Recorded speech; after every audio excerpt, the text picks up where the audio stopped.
and welcome to TekBoost TV. Today I'm going to show you how to install a video card into an HP Z230 small form factor workstation. Before beginning, we recommend checking with the manufacturer to make sure the latest firmware is installed. For this installation, you will not need any tools. Please check out the quick spec link in the description below to learn more about video card compatibility for the HP Z230. First, ensure your computer is powered off and the power cord is unplugged. Next, press and hold the power button until the light is completely shut off to ensure there is no residual power remaining on the motherboard.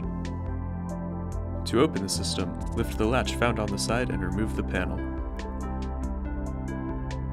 The video card will be installed in one of the PCIe slots found on the motherboard. Identify the small green latch holding the slot covers in place and press down to remove.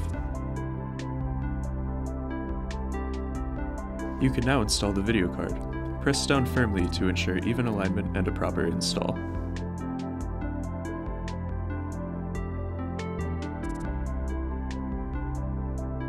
Once everything is in place, close the system by reattaching the panel.